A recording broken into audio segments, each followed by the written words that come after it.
Hello, welcome to another episode of the Potluck Podcast. I'm Sean. My name is Anthony. I'm a grateful recovering alcoholic. I'm an alcoholic as well. And this is your butthurt disclaimer. Parental and/or sponsor advisory. Our goal is to offer a recovery-based podcast with a twist of humor. The expressions and opinions voiced here are those of the individual speakers and are not of the collective. Our primary purpose is to carry the message and to help others achieve sobriety. We don't feel the need to be original, but we certainly don't want to be extra crispy. Oh, so what's up, Woody? What's up with you, though? I don't know it. Yeah. How's your week? The past couple of weeks it's been interesting, man. To start a new job, been, I'd say, rough, but definitely like an adventure at the same time. I get to travel a lot, you know what I mean? And I don't mind driving anyway, but now it's getting to the point where getting in the car to drive anywhere is not stressful, but like, I don't know how to, like, unappealing. Yeah, like I would rather just chill at home. Yeah. If it consists of driving anywhere, I'll pass. Yeah. Almost to the point where like I wish I had a chauffeur. Yeah. But it's not bad though, man. Like of course, you know, it's got its. Well, right now specifically, just because you know I haven't received my first check. It's been rough. Like the past. You know, they hold back 2 weeks and not one. So instead of getting paid this week, like I thought I should have, I thought I would have been. It's this week coming up, and so like of course, like all these different things are happening at one time. You know what I mean? And it's like, you know, I don't know, but like it's still in the midst of like all of, I'm gonna call it chaos because that's what it feels like right now. Just still grateful, bro. Like I'm still grateful. Like I got a job, you know. I got a job that will allow me to take a day or two off to whether it be to go to a meeting or fix my car or whatever it is that I need done. Like they're okay with it. You know what I mean? And still even more so. Like after I do that, like I can still pick up where I left off, still work, still have you know a paycheck coming up without putting myself further in debt. You know what I'm saying? Just grateful, bro. Like that's the biggest thing. Like amongst all the situation is that I'm still able to be grateful for the things that I do have and the things that I don't have. You know what I mean? Yeah. So I got a taste of the little delivering thing. Yeah. I was looking for some supplemental income at my actual full-time job. Yeah. Friday was a holiday, but Thursday we got, because I'm already off Friday. Yeah. So I got Thursday off for Friday. So Right. it's holiday pay on Thursday. And I went in and worked anyway. So it was time and a half, and I got paid 10 hours for a holiday. So I call that double time. They said, no, it's not called that. I'm like, quickly doing the math, it's double time. Yeah. I don't know what y'all talking about. Right. I'll call it what you want. But yeah. It's double time. So I already had a little bit of overtime then they offered to work Friday. I don't know if y'all been paying attention and tuning in, but I'm really not hip to work. Yeah. You know? I find it hard to go to work every day of the week. Yeah. Stay every day of the week. Mm-hmm. And especially work on days I'm not scheduled to work. You know what I mean? Like, I don't even want to go when I'm scheduled, let alone not scheduled. But the idea, you know, just tacking a few hours of overtime on there, on already accumulated overtime, you know, is like a no-brainer. Yeah. So then I squeezed in a few runs there too. And so it was a long run. And I didn't go to sleep. Yeah. It was my first all-nighter in recovery. Yeah. I found it odd that I wasn't tired. Yeah. And I didn't even have no caffeine. Matter of fact, I didn't even drink anything the whole night. The whole time. Like, I didn't know it. I had 2 bottles of water, didn't even take a sip of water. All right. I kept looking at the water like, no, I'm good. You know, like, but I run from E-Town to Louisville. and I get to Louisville, and then look at the next stop. Bro, I was in Frankfurt. I'm like, Frankfurt? 45 more minutes. I'm like, what? Yeah. Like, no way. Like, bro. So I hit the maps, and I start heading out that way, and the further I get away from Louisville, the closer I get to Frankfurt, the hotter I'm getting. Like, I'm just, like,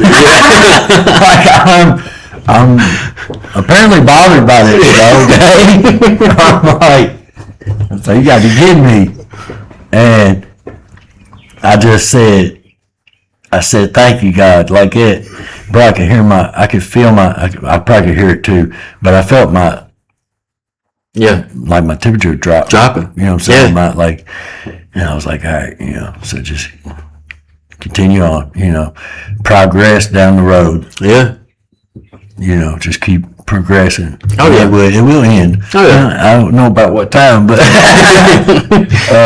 ended up getting the trip over in about 5 hours.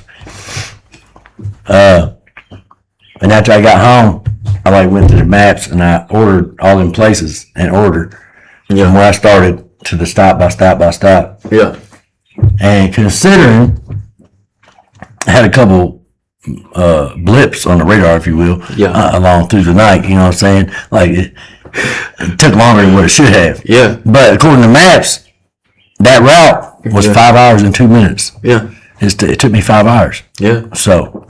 Yeah. And now to confirm or deny the speed limit across the route. I was riding. Right. There's room for improvement. Oh yeah. So, boy, that last stop though. I mean, the last stop of the last stop is where the wall came and hit me. Yeah. I was like, yeah. Whew. So, okay, so I run, Route 3. It's through Paducah. And the first time I ran that route, it was like 10:30 at night. I got called to go pick up the route from someone else because they were stuck on the side of the road. So I pick up the route, and when I pick up the route, I put in the first address, and he's an hour and a half away from the first stop. Mm-hmm. So I'd already been driving 2.5 hours, and then now I'm an hour and a half away from the first stop. So that's just 3.5 hours in the first trip. I haven't even made it to not even the second stop yet. You know what I mean? So I'm already 3.5 hours in. So like I said, it's 2.5 hours. It's 10:30 at night. So about 1 o'clock in the morning when I get there, and then an hour and a half of the way. So it's about 2:30, almost 3 o'clock by the time I got to the first stop. And then by the time I got home, it was like 9 o'clock in the morning. Tired. Okay. So I talked to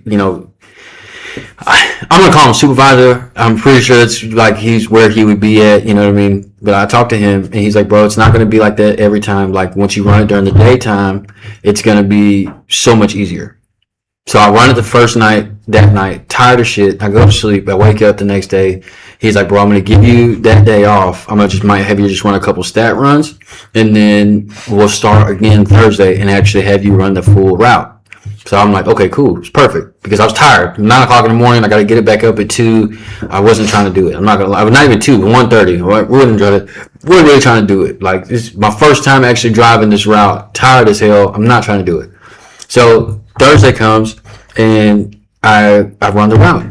You know what I'm saying? I started at 2 o'clock. Well, I left. It was like 2:30. It was like one of the only times I've left the pharmacy on time because they actually was ready. So I leave at 2:30, and I got home. It was like 9:30. You know what I'm saying? So I was like, it's a decent about 7 hours. You know what I'm saying? So I was like, okay. And then a couple times after then, you know what I mean? Like the pharmacy's not ready. There's a couple times I didn't leave the pharmacy until like 3:45, and they're supposed to be at the pharmacy at 2 o'clock. So from 2 to 3:45, we're literally sitting around like, where is, what are y'all doing? But anyway, so I noticed the faster you get out of the pharmacy, the faster you can start your run, the sooner you can get home. But like I've entered, like I've like that wall you're talking about, I'll run throughout the stops. I've realized that I can relatively quickly get through every route if there's I have like a system, you know what I mean? Like when I pull into the parking lot, I organize the bags based off of what section they go to. and then I start from the first section and go to the second and go to the third. But when I go into the first section, a lot of the times, especially if there's if it's one stop, but there's 2 bags in that one stop, I'll scan both of the bags before I go in. That way, all they got to do is sign the paper, and then I can go to the next stop or go to the next section. Well, I got a system down. So where it used to be 10 minutes in every stop, I'm now down to 2 minutes in every stop. You know what I'm saying? And it's getting a little bit better. It's getting a little bit easier. So there's progress there. And then so what I was going to say though, I am grateful for the programs of recovery. Okay. Because of times where me being an addict, an alcoholic, or whatever you want to call it, I identify as both, or however, I have to see my progress, and sometimes it's hard to see, until something happens where you handle that situation a hell of a lot different than what you used to, right? So yesterday was a very trying day. So I pick up the package, and they had given me a gas card.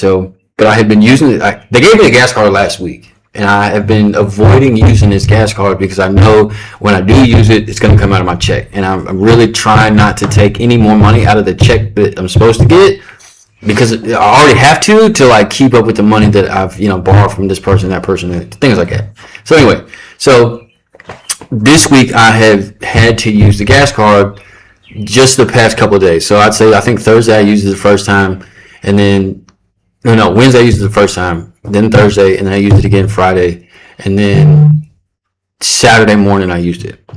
Well, after I go to the pharmacy, I pick up the bags, I go to the Speedway to go get gas, and it's not working. And I'm like, what the fuck? What's going on? I realized after I left the gas station that it probably only had $4 or $5 on it, if that. Well, that's not going to get me. Gas is literally $3.40 and some change at that gas station. So I didn't have that to put gas in the car. So I'm leaving to go to Paducah with a half a tank of gas. You know what I mean? So at that point, I'm messaging the people I need to message, and listen, bro, I don't have gas to get to where I'm going, nor do I have gas to get home. I'm literally about to go an hour away from the house and have to stop because I don't have gas to keep going any further. I'm getting no response. You know what I'm saying? Up to the point where I get to this gas station, and now I'm sitting here at this gas station parking lot because I don't have gas to keep going any further. And I'm not getting stuck on the side of the road with no one able to come and drop me off any gas or anything like that. I'm just not doing it. I've been in that situation before. I don't want to be in that situation again, especially not an hour away from home. Being 10 minutes away from the house is a little different, you know what I'm saying? But when you're an hour and a half away from your house, or just away from civilization in general, I'm not doing it. So, I'm sitting here at this gas station, and I'm bro, I'm cussing these people with the utmost, you know what I mean? I wasn't blaming it on them, but it's bro, you could have at least answered the phone at any point in time. No response from any of them, you know what I mean? And I'm what am I gonna do now? You know what I mean? Because a couple things started running through my mind. I've already been sitting at this gas station for an hour. You know what I mean? And it's what am I supposed to do? I'm not going to stand outside the gas station and ask people that are coming out of the gas station for money. Yeah. That's a good way to get you kicked out of the gas station. Yeah. You know what I mean? So, bro, I'm sitting in the car, and I just start praying because I was so angry. You know what I'm saying? I'm so angry. I'm angry with the situation. I'm angry with myself for even allowing myself to get in this situation. You know what I mean? And I just start praying, bro. And I'm just, like you said, at that time, I could feel the anger and the frustration just started to, and when it started to do that, I was able to start thinking a little bit more clearly. And I at this point, like I said, I'm not trying to ask anyone else for money, bro. I'm just not trying to do that. Where I'm at this point, because I've already been doing this job going on 3 weeks, I'm ready to get paid, you know what I'm saying? And I need to get paid because in order for me to continue running this job, I gotta have gas money. And, the gas card that I was given is what only works at Speedway. There is no Speedway in Paducah. There's none. How do you know that?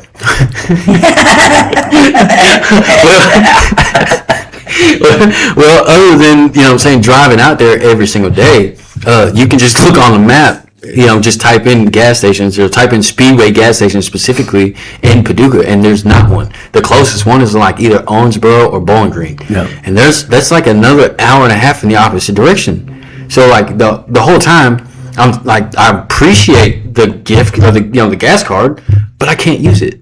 I'm somewhere that don't exist. So Right. I don't know, bro. Like I started thinking about it, and I mean, eventually, I got a hold of, a brother, a very good friend of mine, you know what I mean? And, like, I was able to get some gas and continue on with the route. But then it was like, I was thinking about it while I was driving, and I was like, bro, like, I have to figure something out.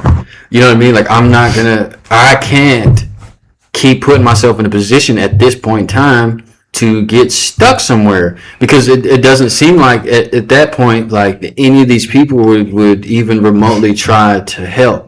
You know what I'm saying? And like, I'm not saying that it's their fault by no means at all, but like, they knew the situation beforehand, and I feel like I had to figure something out. You know what I mean? So I texted my boss, and I'm grateful, the supervisor, whatever you want to call him. I'm grateful that I'm able to do this though. But I asked, like, listen, I need tomorrow, which is today.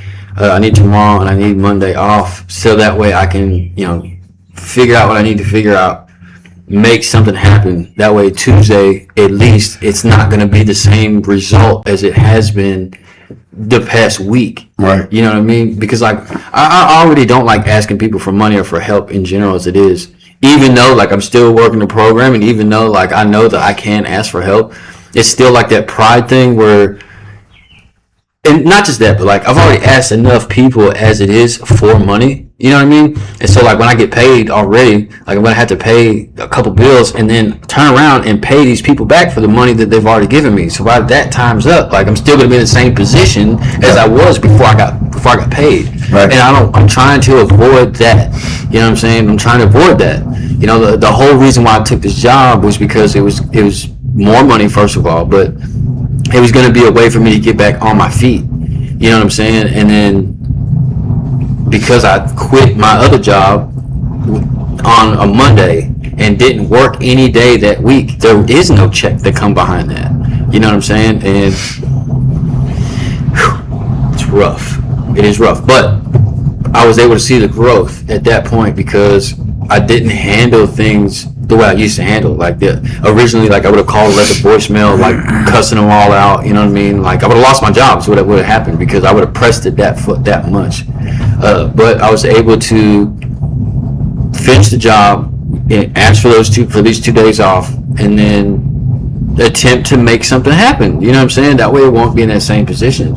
And I don't know. I'm just grateful for the programs because for the people that that God's put in my life, but for that ability to see the gratitude in even the most mortifying, I guess you could say, that's a good word for it, situations. And then even furthermore, I'm able to think clearly, you know what I mean, where I'm not like just blooping out. Yeah. You know what I mean? Because if it was a couple years ago, like I'd say about 3 or so years ago, I would have probably still been sitting at this gas station just cussing, you know what I mean? And I don't know, I'm just definitely grateful that it didn't go the way it would have gone, you know what I mean? Right.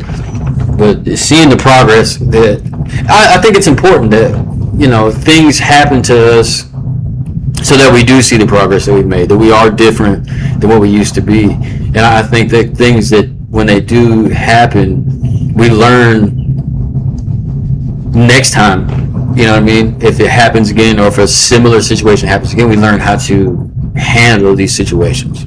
And that's one of the biggest things I'm grateful for this program for, is because I know that me blooping out isn't going to help the situation.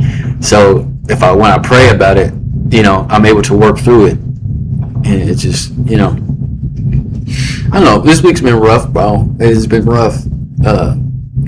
But a blessing at the same time, you know what I mean? Yeah. It has been a blessing at the same time, for real.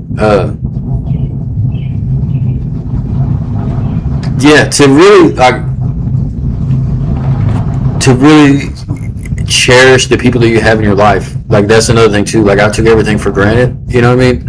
And just in this like past, and I've always like since I've been in recovery, like I've always cherished like the relationships, but and not just because like these people like help me or anything like that, but even if just past that, like just having conversations like when me and you were having before we started this podcast, like I cherish these times because I'd not cherish these times before, but like I didn't care to have these conversations before. I didn't really care if you liked me or not. I didn't care like, you know, how you felt about me. And honestly, I still don't care who likes me or who doesn't like me or who wants to talk to me or who doesn't want to talk to me, but I'm able to see life in a different perspective whenever, you know, especially when me and you having conversations, we're going through similar situations, but we're able to like bounce like the way that we handle the situation off each other, you know what I mean?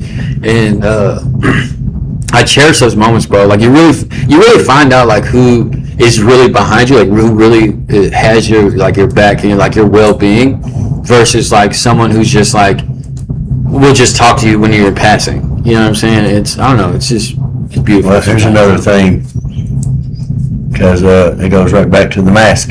Yeah, that too. That's why the program has allowed me to be able to see today. Oh yeah. Are the people that are the same every time. Yeah. I'm the same with you that I am with the next person, that I am with the next person, that I am with the next person. Yep. Regardless of the gravity of that relationship, good, bad, or indifferent. Right. You know what I'm saying? It's the ones that mask it up from person to person. I'm not even saying nothing bad about it. No. But not at all. You know, it just goes, for me, it goes to show a lack of something. Yeah. What that may be could be different from, you know, person to person or instance to instance. I had a discussion with somebody last night with a similar subject. Yeah. And in that instance, I feel like it's the lack of that spirit. Yeah. That spirit. Yeah. That spirit is what allows me to have that care and that want to help other people. Yeah. And not be that, like you was just kind of saying stuff or doing things with no care whether it hurts you or not. Right. I don't do that no more. Right. I don't do that no more because of the program. Yeah. Because I have a spirit in me today. Yep. And it's not yep. that sick spirit. You know what I'm saying? The spirit always can be fed more, but it's being fed today. Yeah. You know, and that's what allows me to be who I am, regardless of who I'm talking to. Yep. As usual, some people don't care for who that is. Right. But that's where I won't care. Right. That you don't care for who I am today. Right. Because I know who I was. Oh yeah. Oh yeah. And I'm blessed and grateful to be who I am today, who I am becoming. You know what I'm saying? Yeah. It's I'm comfortable being who I am today. I love who I am today. Yeah. Yeah. That was the other thing too. That's real important for me, bro. Like because I was similar conversation with my significant other. You know, you wouldn't like me if I wasn't working a program. Yeah. You know what I mean? Like nobody would. Yeah. To the point where like nobody would even want me around if I wasn't working the program. And I think that's another thing for me. Like I keep that in the forefront of my mind too, because like if I were to just stop working the program at any point in time, I know exactly where I'm going. You know what I'm saying? Even if I stopped working the program and didn't get high or drunk, like I still know the person that I will become. Yeah. You know what I'm saying? And I don't want to be that person anymore. And to the point where like, you know, that spirit we're talking about, you know what I mean? Like I get conviction now. Like so I was at the Hucks, okay? And I'm standing in line But like the way the line is at this Huck's, like there's like an end cap which got like food in the front of it, and then there's like on both sides, like an island if you will, but on both sides there's food to go around it, and it's like I got sandwiches, and like a front side is like a hot tray, so it's got like pizzas and shit like that. But like I'm standing in line, there's a guy in front of me. I guess he's got his daughter with him, and then apparently there's a guy standing in line. He's been standing there for a few minutes on the other side of this island. I don't even see him. I'm just standing in line. So the guy gets done paying, and then like I go to step up, you know what I mean? Because I'm like, okay, I'm next. I go to step up, and he steps up at the same time, and I was like, oh, my bad, you know what I mean? And just like the conviction of like, you know, before I would have just jumped in line and then, you know, paid for what I had to pay for, and then, you know, went about my day and not care about it. But like to the point where like even in that situation, like I don't know how long he'd been standing there, whether it been 5 minutes or whether it just been a couple seconds. Like it didn't matter to me. Like I'm gonna allow you to go first. You know what I'm saying? It could have been anyone standing there. You know what I mean? And like, but like just the conviction that I had at that point, like. So after when I get up to the register, this lady is taking my, you know, doing the little cash register thing. She's like, she looks at her coworker and she's like, you know what really bothers me? She's like, when, you know, grown ass men don't know how to stand in line. She's like, everyone's zigzagging through the store, and it's just like this gentleman right here was standing in line exactly where he's supposed to be standing. And I look around and I'm like, there is no spot on the floor that says stand here. The line starts here. Yeah. So I was like, if that's the way the line's going, like that's just the way the line's going. Like I just happen to not see the guy on the other side of where I was standing. But it's like, this is like the conviction I have to like allow other people just to be nice. You know what I'm saying? Just allow other people to go in first. Like it could have been anyone. You know what I mean? And it's just, you know, I think that I'm grateful for that because, like I said, people. I wouldn't have done none of that. And then, you know, on situations where, like, there's been times where I was at like a Dollar General, and like there was a lady that she was clearly from out of state, and her card wasn't working because she was out of state. You know what I mean? So it was only a couple dollars, but still, it wouldn't go through. She needed, and I knew she needed the medicine for her daughter because I can hear she's on FaceTime with, I guess, her boyfriend or husband or something, and they're talking about the medicine they need to get for the daughter, and her car wouldn't go through and she couldn't get it. So I've been standing there for like 30 minutes, and I'm just walking to the register and I'm like, how much money do you need?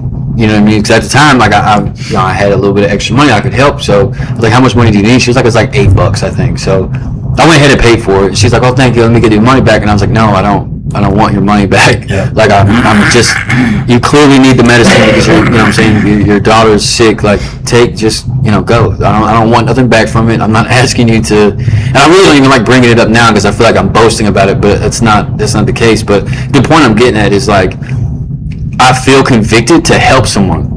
You know what I mean? Even if like the situation, like with me standing at Huck's, like allowing the dude to go first, like no, that's not me physically helping someone, but like I have that conviction to be kind and to help someone at the same time. Right. As to where before, like I didn't have that. It wasn't, like I said, I didn't give a shit like about helping you or anyone else. But today it's totally different. You know what I mean? The program definitely did that.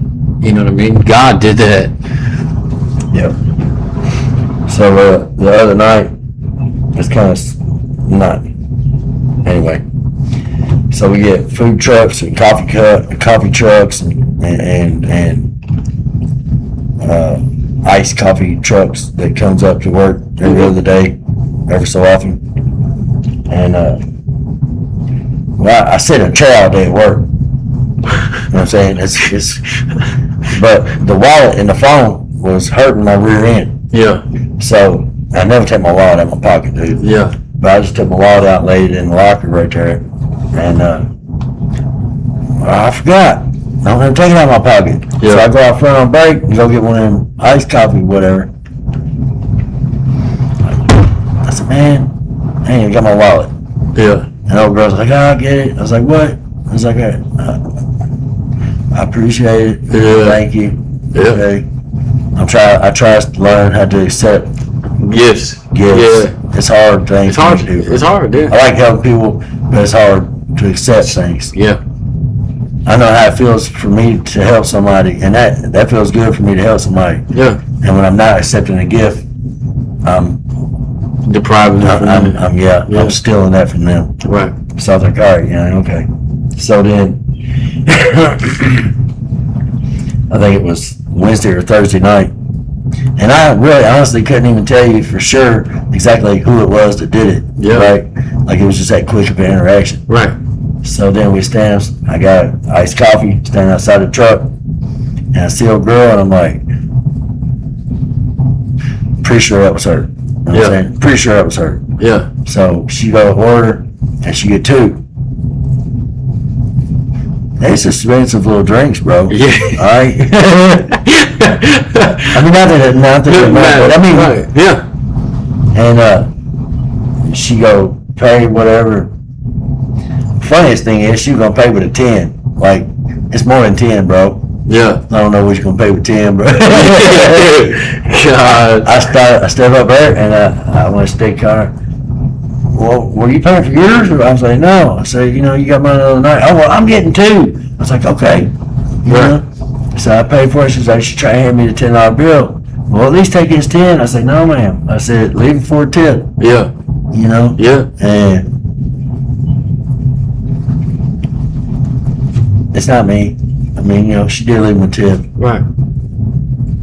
Wasn't 10. No, bro. Like, you might have spent that 10 anyway, bro. That's kind of stuff that really does kind of kill me, though. Yeah. Like, I'll be at Waffle House. Say I pick somebody's ticket up, and they don't even tip. Yeah. I'm like, I don't care what the ticket was. Yeah. If you was going to pay the ticket anyway, and that's just how I look at it. Yes, I look at it. Maybe I'm distorted. No. But if I didn't pay the ticket that I just got, Yeah. that's a blessing, bro. I can at least. So at least pay half the ticket for a tip. Tip for a tip, yeah. Or leave a tip. See, look. Like you paid the ticket, you didn't tip them too? Yeah. No, wait. One of the things I'm going to call it a blessing and a curse, bro. My grandfather, okay? Our household tipped. Yeah. Like, it didn't. I'll give you an example. So, we like to eat pizza. So, like, we order Domino's, like, all the time. And the Domino's is literally, like, on the other street from my grandma's house. It's literally right on the other side. It's like maybe a 2-minute drive. You know what I'm saying? So, we would order pizza and whatnot. Saves $20, right? My grandfather would tip these people $15 at least. Yeah. That's just the minimum. Like I've seen him tip $40 on a $20 ticket, like several times. So it's kind of like just natural for me. Like especially if someone else is picking up my ticket, if I have the money already to pay for this ticket, I'm gonna give you even honestly, really, I'm the type of person like even if say I did pay the ticket, right? Say the ticket's $10, I will leave you a $10 tip. That's 100% of what I just paid for. Right. You know what I'm saying? Like I'm still going to do it because I know what it is like to, whether it be pizza, I don't know what it's like to work in a restaurant business, whether it be a barista or, working in fast food or not fast food, but working in like a dining restaurant. Like I know how that is. You know what I'm saying? So like, especially like a server, I know what it's like to live off tips, and I know that a lot of people don't tip the way I was taught to tip people. Yeah. You know what I'm saying? My grandfather taught me 10% or more every time. It didn't matter if like say I had $40 and I bought $25 worth of food, I'm still going to leave you at least a $10 to a $15 tip, regardless of how much money I have left over, because that's the right thing to do. Right. You know what I'm saying? And I call it a blessing and a curse. So I took my sister out for her birthday.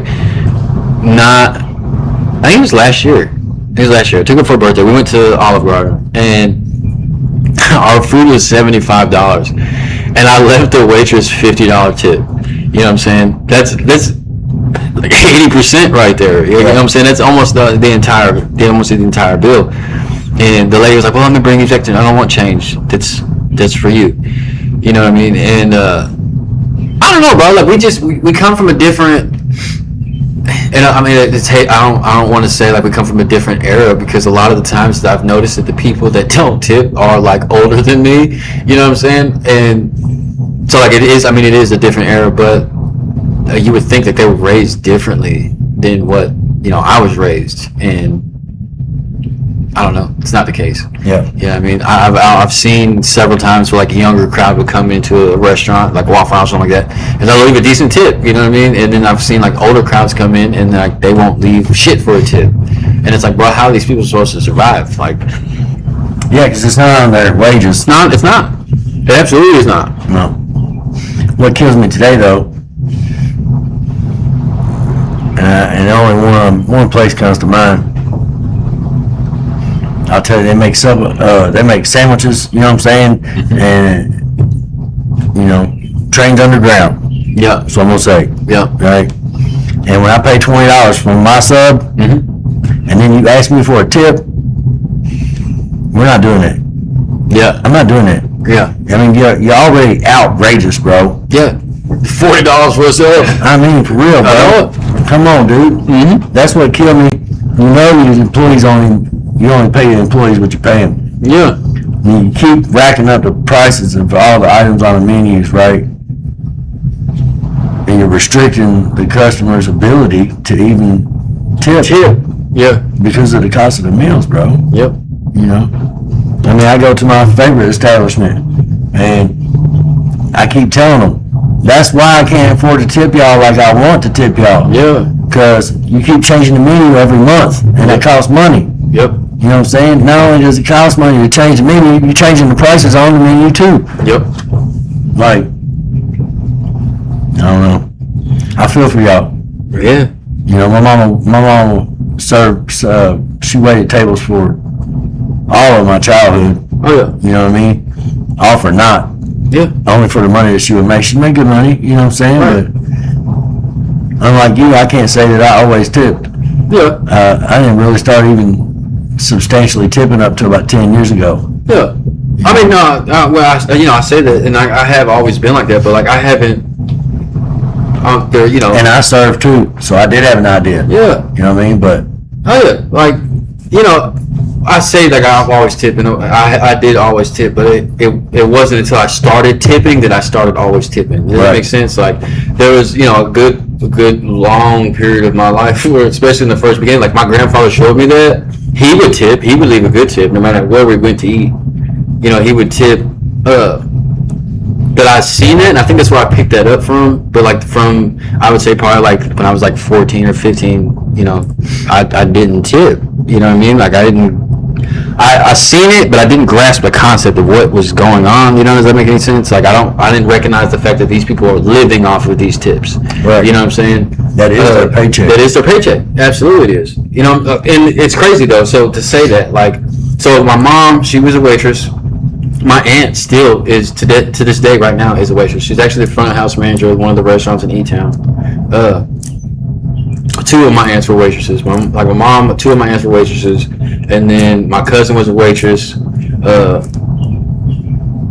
I had two cousins that were waitresses, and so seeing that, you know what I mean? I got to pause for station identification, buddy. all right then. This will be a dull few moments for you guys.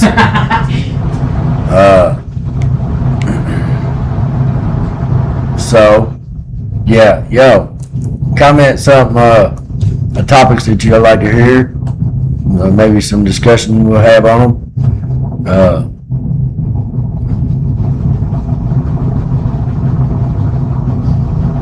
I guess I'll share some gratefuls.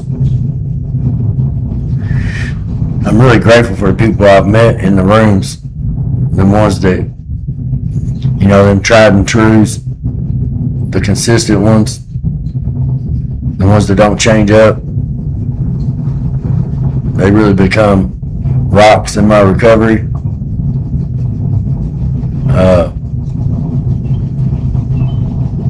They've allowed me to love myself again by always loving me. And they showed me what it was like to recover. They showed me there was a way out. And anybody listening that may not believe so, there most certainly is. There is hope. It just takes mainly three critical ingredients: honesty, open-mindedness, and willingness for change. If nothing changes, as they say. They're not cliches because they don't They're not cliches because they work because they're whatever. You get what I mean? Oh boy. I knew I was going to butcher that. As a matter of fact, I unbutchered it in my head just to butcher it out my mouth. So, happy 4th of July and happy Father's Day to everybody. Happy Father's Day to all the dads and happy Father's Day to all the mothers that played them roles while we were either presently absent or just flat absent. You all are appreciated and greatly loved. And happy Father's Day to all my dads. Huh? Sheesh!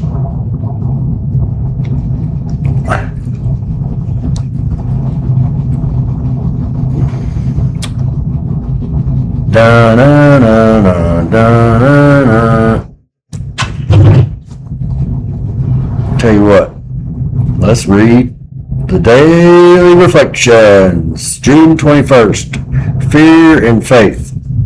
The achievement of freedom, oh man. The achievement of freedom from fear is a lifetime undertaking, one that can never be wholly completed.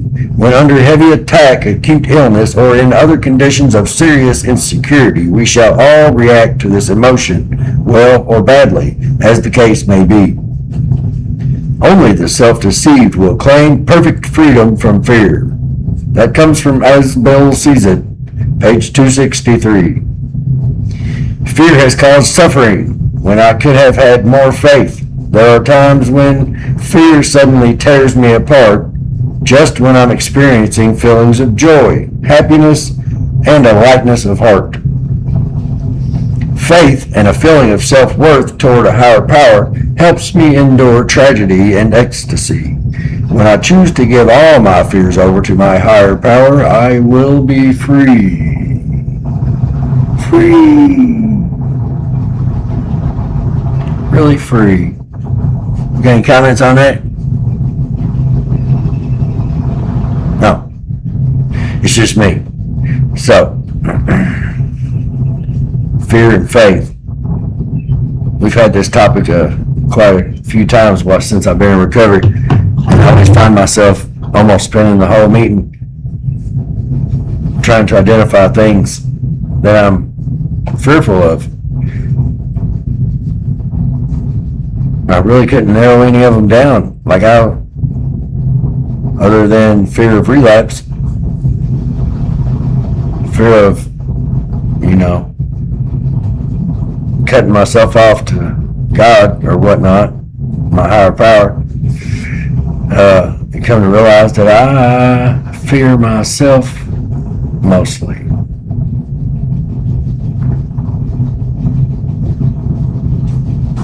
What's up? Oh, welcome back. Oh, yeah. So I need pause for station identification now. I'm getting a phone call. Okay. And there's been a few of them, so. Okay.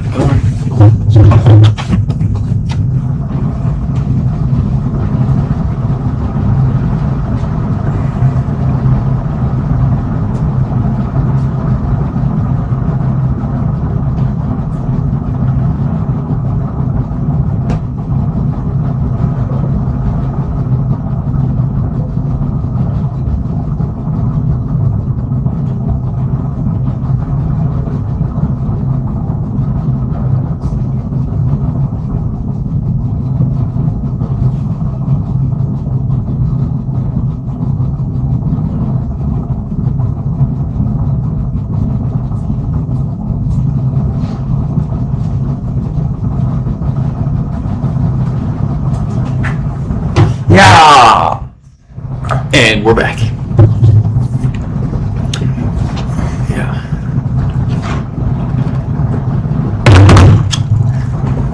So, gratefuls. Yeah. I ate too, but I gotta go eat. Yeah. So, yeah, I'm grateful for my job. I'm grateful that I can be present today. I'm grateful for the people I have in my life to be in your life, you to be in mine.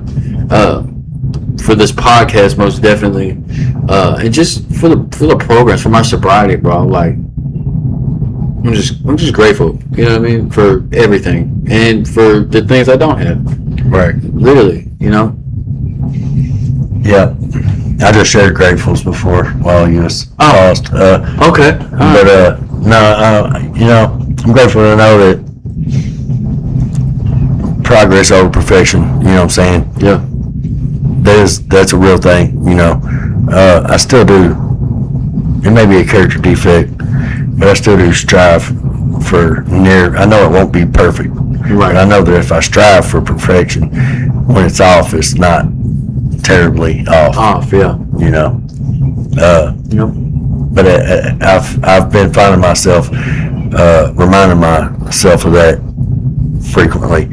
You know, like even the nights at work. You know, not only that, but even when I shared with you about the credit card bill thing. Yeah.